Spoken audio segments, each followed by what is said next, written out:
primera carta de Juan, capítulo 4, versículo número 15 al 17. Leamos juntos, por favor. Todo aquel que confiese que Jesús es el Hijo de Dios, Dios permanece en él y él en Dios. Y nosotros hemos conocido y creído el amor que Dios tiene para con nosotros. Dios es amor, y el que permanece en amor, permanece en Dios y Dios en él. En esto se ha perfeccionado el amor en nosotros, para que tengamos confianza en el día del juicio, pues como Él es, así somos nosotros en este mundo. Leamos por favor la última frase. Pues como Él es, así somos nosotros en este mundo. Padre, lo que acabamos de leer nos dice puntualmente que tú no es que tengas amor, sino que tú eres amor. Y allí también dice que los que hemos creído en Jesús estamos en ese amor, es decir, que estamos en ti, Señor. Y termina diciendo, Señor, que así como tú eres, así la iglesia es en este mundo. Señor, yo te pido que hoy nosotros podamos comprender que nunca has dejado de amar. Te pido que tu palabra traiga claridad a nuestros pensamientos y que nuestros pensamientos permanezcan firmes en ti, para que no sean confundidos por los afanes de este siglo y por las pasiones de nuestra alma y corazón. Padre, por favor, limpia nuestros pensamientos, limpia nuestra mente, para que el enemigo no nos entenebrezca y nosotros no vayamos a perdernos, sino que por el contrario, viendo tu luz, permanezcamos en vida, mi familia permanezca en vida, mi casa permanezca en vida, yo permanezca en vida. Señor, por favor, obra en cada uno de nosotros. Te lo pedimos en el nombre de Jesús. Amén. Valdría la pena pensar en cuántas veces el mundo, la humanidad, ha juzgado a Dios y ha preguntado o ha pensado que Dios ya no ama.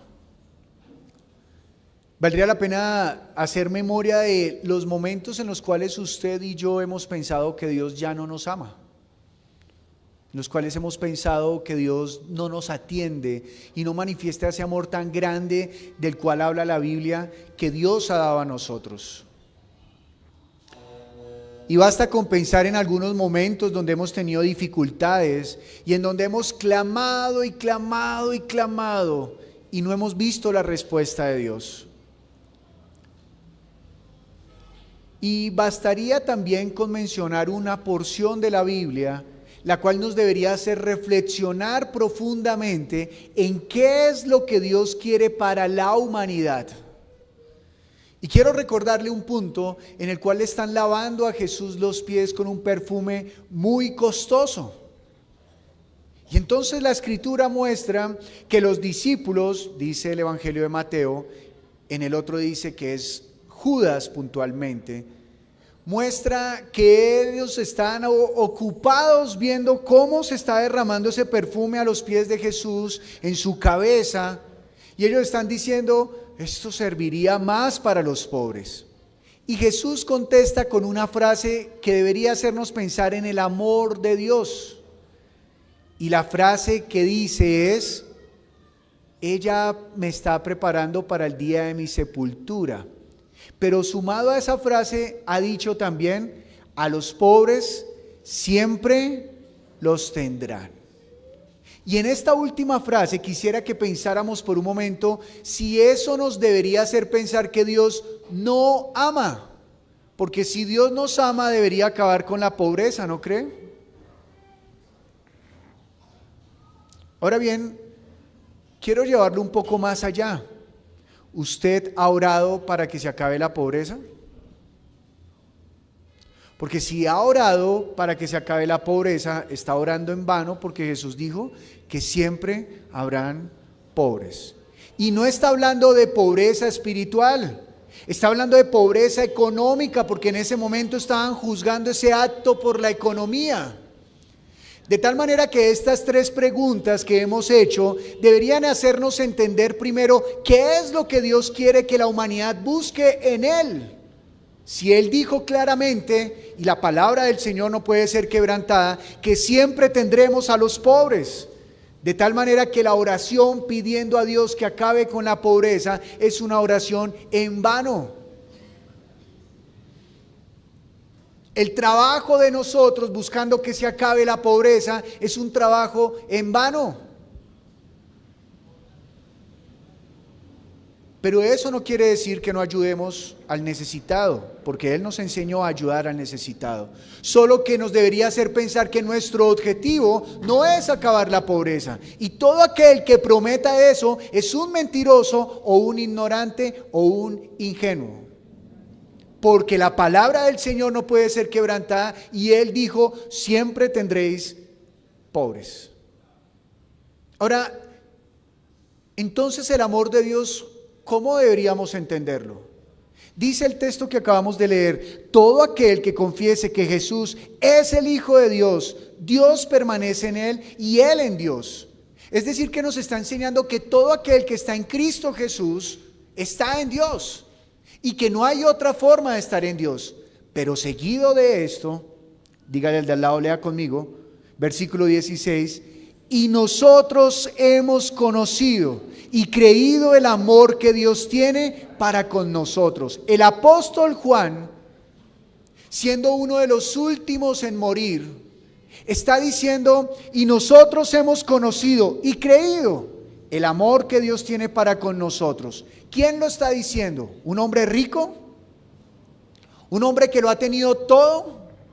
¿O lo está diciendo un hombre que por amor a Cristo ha soportado persecución? ¿O lo está diciendo un hombre que fue transformado por la palabra de Dios?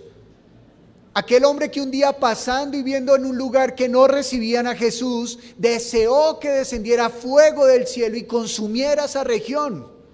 Y ahora está colocando la vida para que otros puedan creer en Jesús. Ese es el hombre que está escribiendo esto. Es un hombre que ha visto morir a sus compañeros. Es un hombre que ha visto cómo asesinan a sus hermanos en la fe por causa de Jesús. Y él está diciendo estas palabras, y nosotros hemos conocido y creído el amor que Dios tiene para con nosotros. Es decir, que está hablando de un amor que supera la expectativa romántica del hombre. Es un amor diferente, es un amor que quiere calar profundamente en su corazón. Es un amor que le quiere hablar de algo diferente al amor que ven del mundo. Es un amor profundo. Es un amor eterno por usted. Sin importar quién sea usted, Dios lo ama. Pero nosotros debemos aprender a conocer el amor de Dios. Y este mundo ha vendido el amor de Dios de una manera que no es como lo que Él quiere dar. Y me impacta este versículo cuando termina diciendo, y el que permanece en amor, lea por favor conmigo, y el que permanece en amor, léalo otra vez por favor, y el que permanece en amor, permanece en Dios. Mire que no dice que en un amor, sino en amor, es decir que es solamente una forma de expresar el amor. Y dice que hemos conocido el amor de Dios. Y ese amor es un amor que no busca lo suyo, es un amor que lo soporta todo, es un amor que es paciente, es un amor que no se jacta, que no dice ya lo di todo. Es un amor que soporta, que está dispuesto a servir, a buscar al otro por encima del bien propio. Hemos conocido ese amor. Es un amor sufrido. Es un amor que está dispuesto a dar la vida por el otro. Ese es el amor de Dios. Y me quedo corto en expresarlo. Pero dice que el que está en amor está en Dios. Quiere decir que el que no está en amor no está en Dios. Y por lo tanto, Dios tampoco está en él. Y borre de su mente ese pensamiento diabólico que dice, es imposible entonces estar en Dios porque yo no puedo estar en amor. Eso es un pensamiento diabólico, porque si Cristo enseñó a estar en amor, es porque es posible a través de Cristo estar en amor. Así que usted no se deje vencer por las palabras del enemigo. Ese fue el pecado de Adán y de Eva en el huerto. Se dejaron vencer por las palabras del enemigo, olvidando la palabra de Dios. Solamente la palabra de Dios puede transformar nuestros pensamientos para que seamos diferentes, creados a la imagen y semejanza de Cristo Jesús, porque Él es el varón perfecto. Y esta introducción debe ser necesaria para que entendamos que Dios nunca va a dejar de amarlo a usted, pero debemos entender cómo ama a Dios. Y le quiero pedir a usted el favor que me acompañe a Oseas capítulo 11.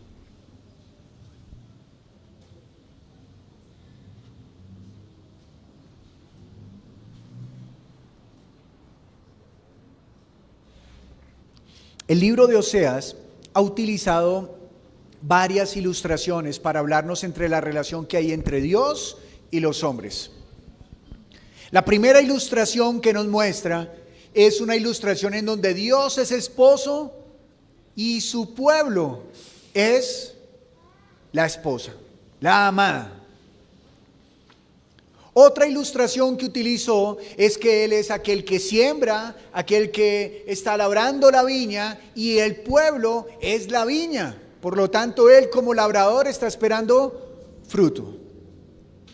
Otra ilustración que nos mostró es que Él es como si fuera un panadero y nosotros somos aquella torta que Él está esperando. ¿Se acuerda? Por allá hay una torta quemada por un lado y cruda por el otro. Pero en esta ocasión encontramos a Dios a través del profeta Oseas como aquel que se presenta como Padre.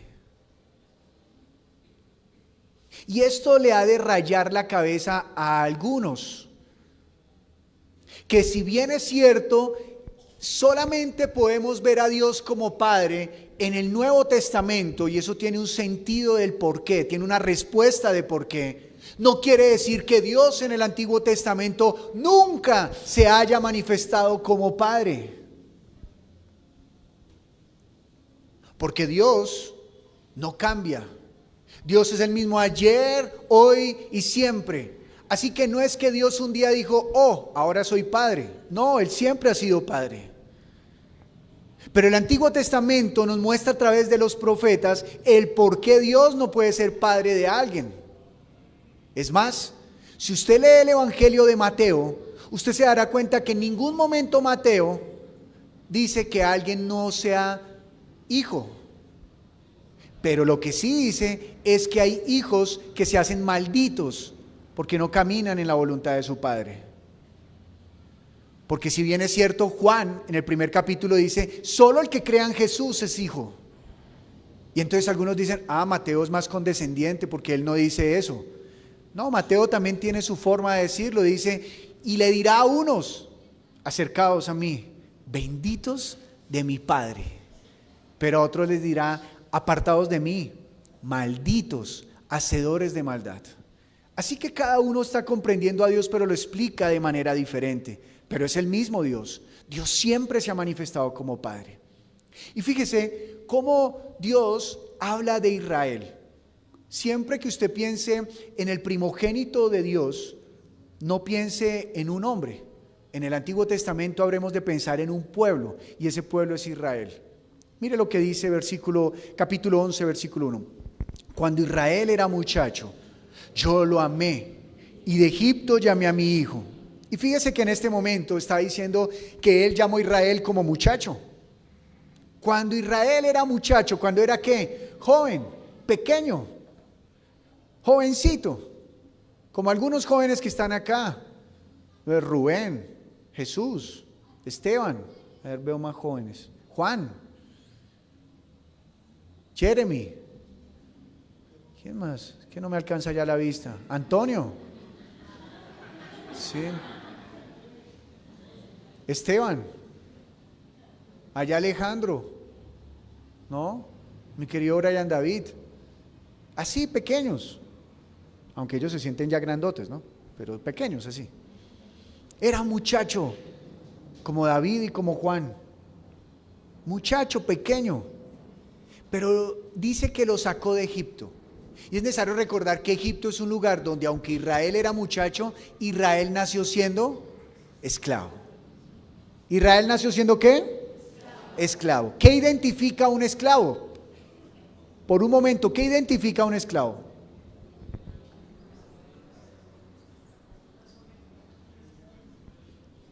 Un esclavo siempre tiene las prendas que lo identifican. Y una forma de identificar los esclavos en esa época era, digamos, una argolla acá. Aunque fuera de oro, significaba que era esclavo. ¿Y sabe por qué? Porque algunos culturas la ponían acá para poner una cadena y alarlos de ahí. ¿Quién se va a negar? Bueno, algunos por libertad sí alaron y se fueron. Pero a donde quiera que fueran, todo el mundo iba a saber que era esclavo y que se había escapado. Otros tenían, era una expansión, llamaríamos hoy en día acá. Otros tenían algo y era un collar, ¿no? Así como los que usted ve que tienen los de los realities ahora, ¿no? Tienen un collar acá, así, collar negro, grueso, de metal. Y eso estaba encadenado de tal manera que tendrían que irse sin cabeza. Otros tenían encadenado era su pie o los dos pies. Y era la forma en cómo identificaban a un esclavo. Habían esclavos como José que tenían pinta de rey. ¿Recuerda de José? Tenían pinta de rey. Sin embargo, la guardia del rey siempre estaba pendiente de José para que José no se fuera a escapar. Un esclavo siempre se identifica. Y Dios está diciendo que cuando era pequeño lo sacó de Egipto, es decir, que aunque era pequeño lo sacó ¿de dónde? De la esclavitud. Versículo 2. Cuanto más yo los amaba, tanto más se alejaban de mí. A los Baales sacrificaban y a los ídolos ofrecían sahumerios. Y primero quiero identificar lo que Dios hacía. Que dice que Dios cada vez, ¿qué más? ¿Los qué? Llamaba. Es decir, que Él es un Dios que llama a su pueblo. Él es un Dios que llama a aquellos que son pequeños, que son como muchachos. Más los llama, ven, ven. Y este llamado es un llamado a estar cercano a Él. Y Dios hoy nos llama a estar cercanos a Él. Y luego dice en el versículo número 3, lea conmigo por favor. Yo con todo eso enseñaba a andar al mismo Efraín, tomándole de los brazos. Esta imagen sí es muy común hoy en día, ¿no? Usted le está enseñando a alguien, a un niño a caminar, ¿y qué hace? Le toma de los brazos y usted lo va llevando. Es decir, que qué tan muchacho era. Quiere decir que no era como estos jóvenes que yo mencioné. Era más bien como una Victoria, ¿cierto? Como una Lina Fernanda. Ahí, pequeñitos, chiquis, llevándolos, ¿no? Como serán dentro de pronto Emanuel, ¿no? Entonces eran muy pequeños, pero fíjese, ¿ya eran qué? Esclavos. Y Dios los llamaba y Dios mismo les enseñó a caminar. Y Dios mismo les enseñó el camino por donde andar. Dice el versículo 4, con cuerdas humanas los atraje. ¿Con cuerdas qué? Humanas. Y aquí nos podría dar a entender que lo que Dios hizo fue que a través de los profetas estaba llamando a su pueblo. Dice, con cuerdas humanas los atraje, con cuerdas de amor. Y fui para ellos como los que alzan el yugo de sobre su cerviz, y puse delante de ellos la comida. Y para que usted entienda este punto, porque aquí termina de mostrar todo lo que Dios está haciendo por ellos, imagínese un asno, un burro, que ha estado todo el día pegado a una piedra a través de un trozo de madera que le rodea el cuello y que no lo deja mover. Y que todo el día lo están azotando en el trasero para que pueda andar y con ese esfuerzo haga girar aquella piedra. Todo un día, toda una jornada, bastantes años. Y lo que él está diciendo es, cuando este burro o este asno termina de hacer el trabajo, le quitan la cadena, lo sueltan. ¿Qué cree usted que hace el animalito primero? ¿Cierto? Hará ese cuello ahí, al pasar del tiempo ya hasta pelado de pronto. Y dice que le quita el yugo y le ¿qué? Lea conmigo al final. Y le puse delante de ellos la comida. Entonces a este burro se le pone allí la comida para que él vaya a alimentarse. Pero él no se va a alimentar allí con la cadena o con el pedazo de madero, sino libre, para que él pueda comer y cobrar nuevas fuerzas. Es decir, lo dejan por un instante ¿qué? Libre y sin cargas, sin nada. Y eso es lo que Dios quiere de usted, o mejor, lo que Dios quiere con usted. Número uno, Dios quiere que usted deje de ser esclavo. Dios quiere que toda la humanidad deje de ser esclava. Dios ha hecho todo lo posible para que la humanidad deje de ser esclava. Dios ha quitado el yugo de esclavitud y ha puesto comida delante para que puedan comer y descansar. Dios es nuestro reposo. Además, Dios nos enseña el camino. Él dice, este es el camino por el cual ustedes deben andar. Y Él lo ha hablado a través de Jesús. Jesús dijo, yo soy el camino, la verdad y la vida. Nadie va al Padre si no es por mí. Pero, ¿qué es lo que está ocurriendo con este pueblo? Versículo número 5. No volverá a la tierra de Egipto. Esto suena genial porque quiere decir que ellos no van a volver a ser esclavos. Pareciera. No obstante, fíjese lo que dice, sino que el asirio mismo será su rey, porque no se quisieron convertir. ¿Qué está diciendo? Sí, ustedes no van a volver a Egipto, porque Dios no es un hombre para que mienta. Dios dijo, los sacaré de Egipto y aquí no volverán, y no van a volver a Egipto. Pero además de Egipto, también está Asiria. Así que ahora van a ser llevados como esclavos ¿a dónde? A Asiria. Fíjese que Dios puede prometer cosas, pero no significa que deje de actuar. Le quiero poner un ejemplo. Génesis nos muestra que como los hombres se entregaron a sus pasiones, Dios destruyó todo a través del agua. ¿Estamos de acuerdo? Y entonces Dios creó el arco iris y dijo, este es mi pacto con ustedes, nunca más destruiré esta tierra a través del agua. ¿Estamos claros hasta ahí? Entonces uno dice, o sea que aunque nos portemos mal, Dios nunca más va a volver a destruir la tierra. ¿Sí? Entonces ahora uno lee Mateo y lee Apocalipsis y, oh sorpresa, ya no hay agua, ahora es fuego.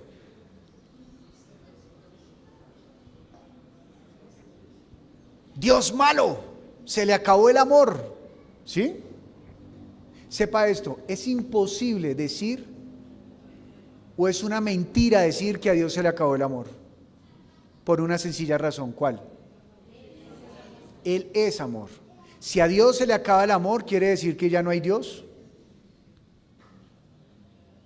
Tenga esa premisa en su corazón. Dios es amor. Así que haya agua, fuego, viento o piedras, Dios es amor. Lo que deberíamos pensar es cómo es que Juan pudo decir, nosotros hemos creído y hemos aprendido cuál es tu amor. La pregunta es, ¿usted y yo hemos aprendido cuál es el amor de Dios? El amor de Dios es maravilloso, el amor de Dios. Y sale uno de la iglesia todo, el amor de Dios es maravilloso. Cuán grande es el amor de Dios. ¿Usted se imagina a Jesús con la cruz a las espaldas? El amor de Dios. ¿Dejaría de ser maravilloso? ¿O Jesús en la cruz? El amor de Dios es maravilloso. O cuando estaban degollando a Jacobo por predicar de Jesús y toda la iglesia, el amor de Dios es maravilloso. Ese contraste nos hace pensar que no conocemos el amor de Dios, que no lo entendemos.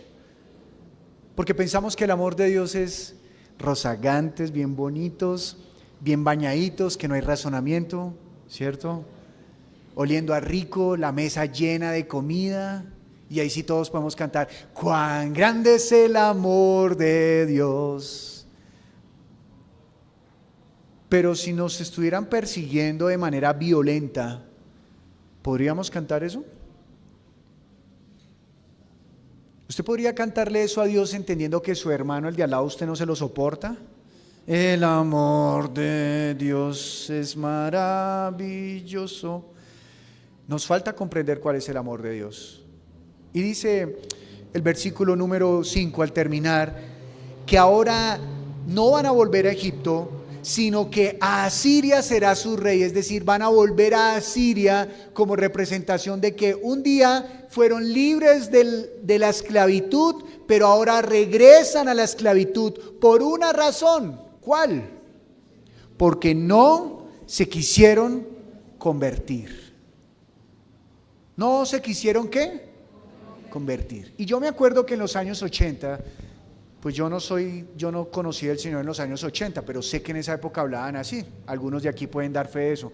En vez de decir si era cristiano, era, ¿usted es converso? ¿Ustedes recuerdan? ¿Alguno escuchó eso? ¿Usted es converso? O cuando daban testimonio decían, cuando yo me convertí. Ah, eso sí, ya es un poco más actual. Cuando yo me convertí. ¿Qué significa eso? Dicho de otra manera es, cuando yo me arrepentí. Convertirse es arrepentirse. Y Dios está diciendo que ellos volvieron a ser esclavos porque no quisieron ¿qué? Arrepentirse. Y una de las cosas más difíciles que tiene el hombre en su corazón es aceptar los errores. Basta con recordar a Adán y a Eva, ¿no? Gordito, ¿y usted por qué comió el fruto? Ella me lo dio. O sea, la respuesta de él, ¿cuál debió haber sido? La embarré, Señor, sí, tiene toda la razón. No, él lo que hizo fue, ella me lo dio. Gordita, ¿y su merced? ¿Por qué comió ese fruto? Ella me lo dio. Y pues como la serpiente no tenía a quien echarle la culpa, pues... Pero una de las cosas que nosotros tenemos más duras como humanos es no reconocer nuestras faltas. Duros de corazón. No reconocer ¿qué? Y este pueblo, como no reconoció sus faltas, Dios ¿qué permitió? Que ¿quién fuera su rey? Otro hombre. Pero quien debería ser su rey era ¿quién? Dios. Ahora yo quiero preguntarle, ¿quién es su rey? Honestamente, usted contéstese. ¿Quién es su rey? ¿Su rey es Jesús? ¿Su rey es Jesús? Si Jesús no es su rey, no se preocupe, tiene una opción. ¿Cuál? Arrepentirse y decirle, uy Señor, perdón, yo he andado como si tú no fueras mi rey, yo te he cambiado por otras cosas y eso significa que tú no eres mi rey, perdón. Pero Él lo perdona porque Él murió en la cruz para perdonarlo, pero es necesario que usted y yo ¿qué hagamos? Nos arrepintamos. Sin embargo, si usted no se arrepiente, le cuento que también hay una buena noticia. Todavía hay una opción. ¿Se la cuento? Porque de pronto alguno dice, yo quisiera arrepentirme, pero es que soy tan duro que no, yo siento que no puedo. O sea, yo quiero, pero no puedo. ¿Quiere que le dé la buena noticia? Que Dios cómo manifiesta su amor. Mire, versículo número 6. Aquellos que no se arrepintieron, ¿qué les dice el Señor? Caerán a espada sobre sus ciudades y consumirán sus aldeas, las consumirán a causa de sus propios consejos. Es decir, que ¿de dónde debían volverse?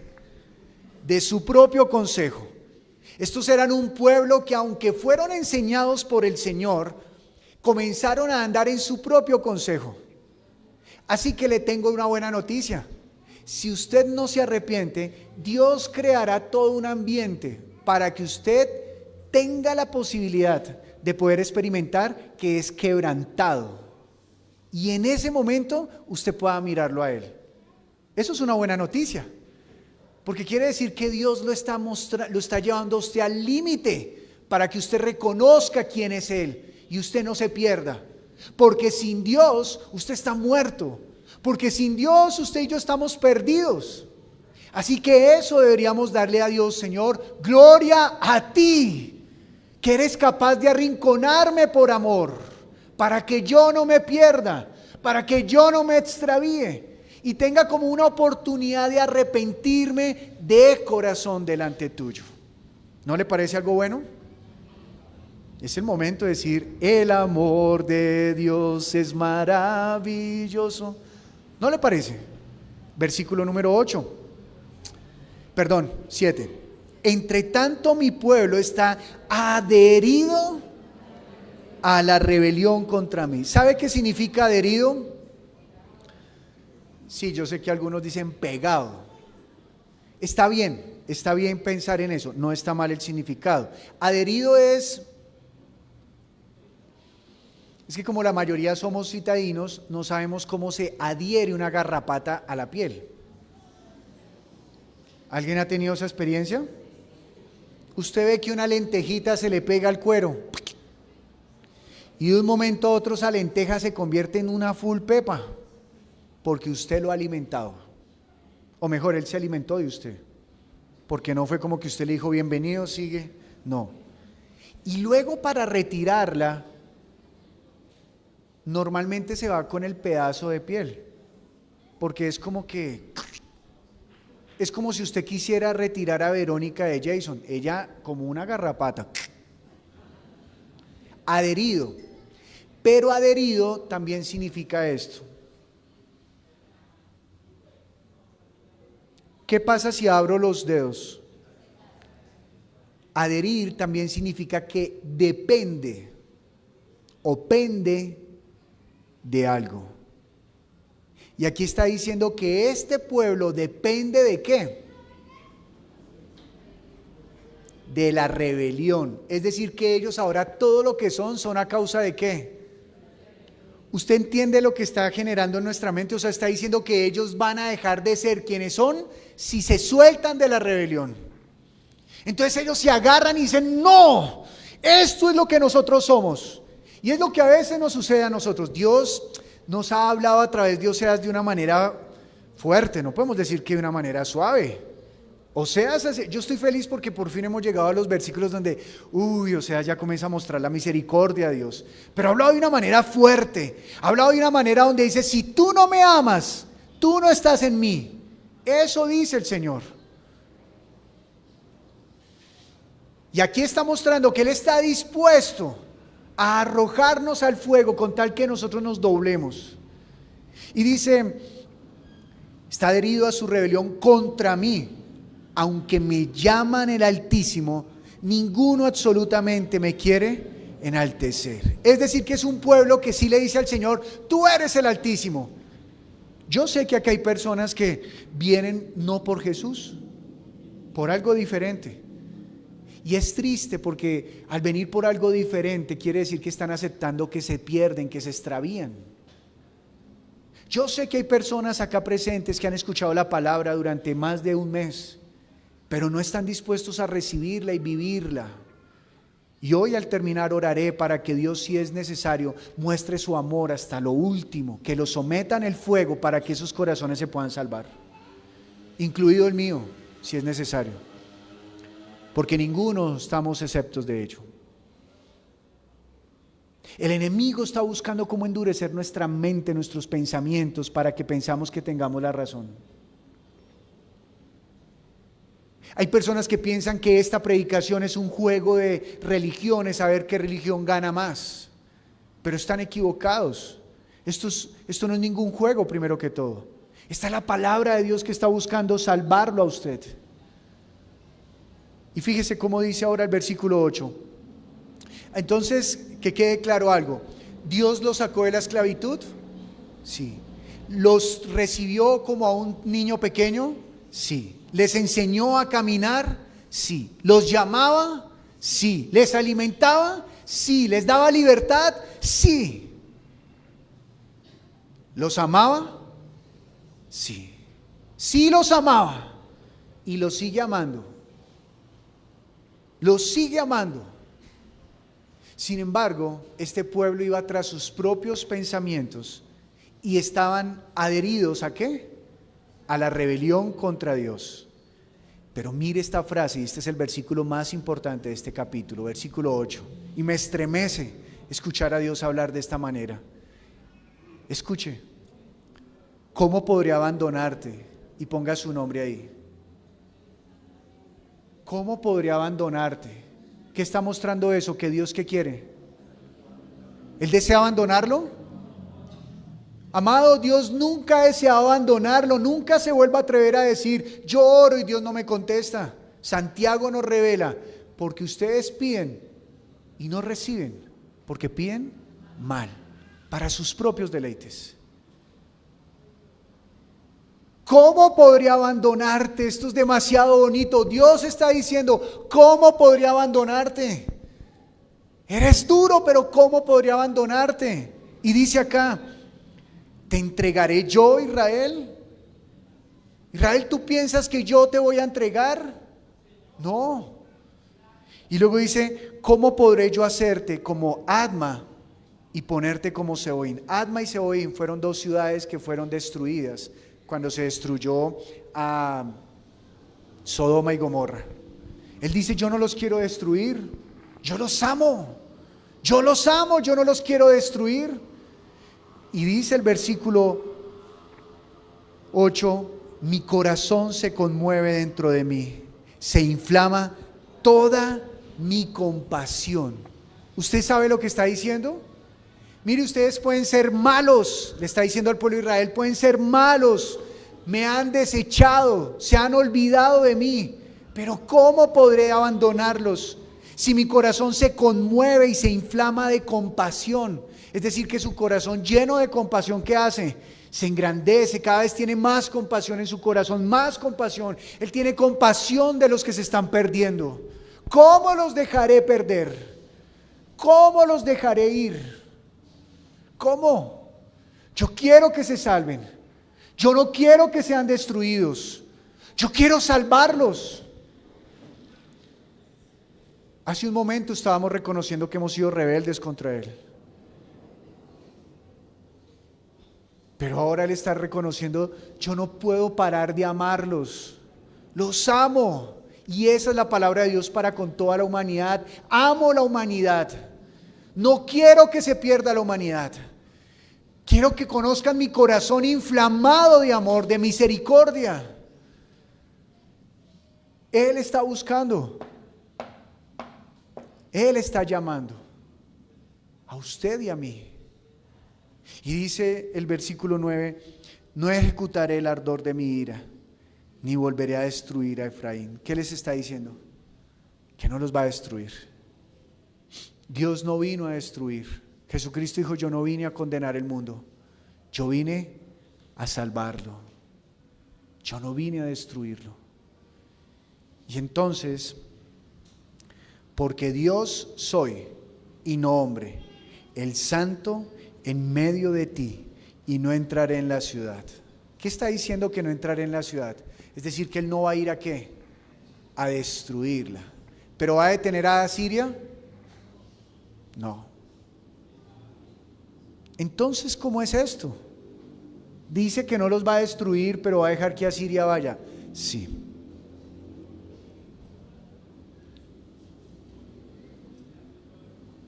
Es decir, que va a permitir que les alcance el enemigo, aunque no va a permitir que sean destruidos.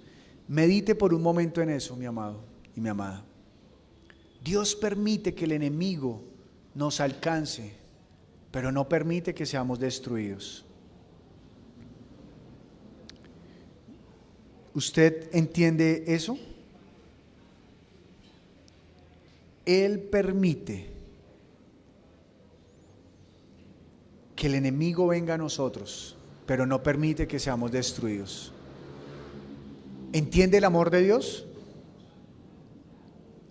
Por eso, y aquí quiero colocar una comparación con el día de hoy, y le pido el favor que usted me perdone si al hablar usted se siente identificado. Más bien le pido a usted que se sirva de ese servicio, de esa palabra, para que usted pueda cambiar. Por eso de Dios aprendemos a ser buenos padres. Un padre ama. Repita conmigo, un padre ama. Pero el que ame no significa que no reprenda a su hijo. Un padre que no reprende a su hijo, un padre que no corrige a su hijo, es un padre que está tratando a su hijo como si fuera un bastardo, es decir, como si no fuera su propio hijo.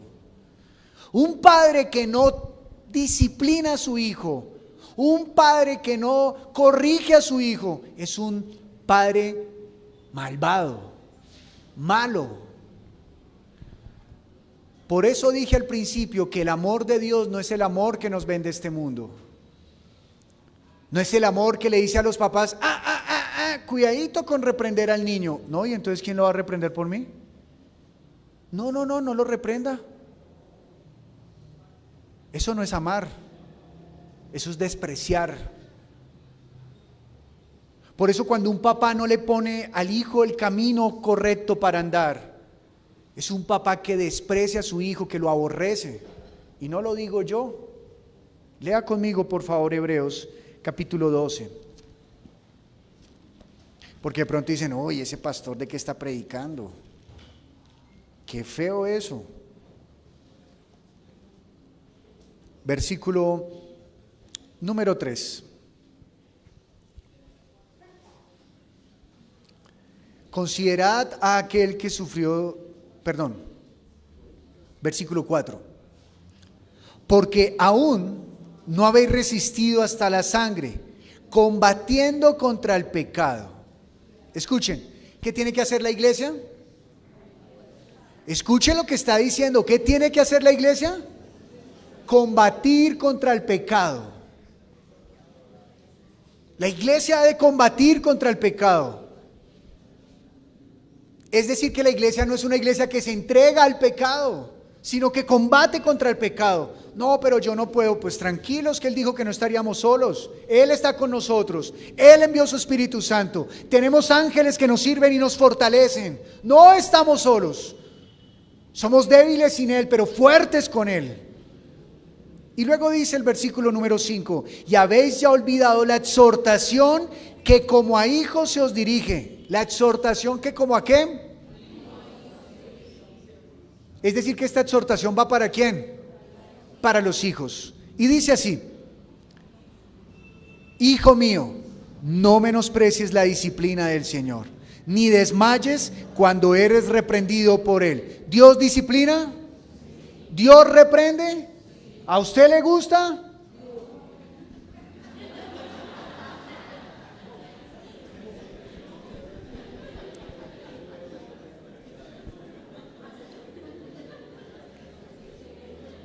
Versículo 6. Porque el Señor al que ama, dígale: Señor, ámame. ¿Cierto que da un poquito de temor? Seamos honestos, ¿cierto? Decía mi papá, pues pórtese bien. Pórtese bien y era que no hay que estrenar. Y le doy gracias a Dios porque me puso un papá que me ponía límites. Le doy gracias a Dios que había un papá que aunque me amaba me reprendía. Es más, dije mal, que porque me amaba me reprendía, porque el aunque pareciera como si fuera opuesto. Y mire lo que dice el siguiente versículo, versículo 7. Si soportáis la disciplina, Dios os trata como a hijos. Es decir, usted también tiene otra opción. Ay, ya no me discipline más, déjeme andar solo. Vaya, ahí tiene hartos hijos, cójalos. Déjeme andar, déjeme por mi cuenta. Y Dios también lo puede hacer.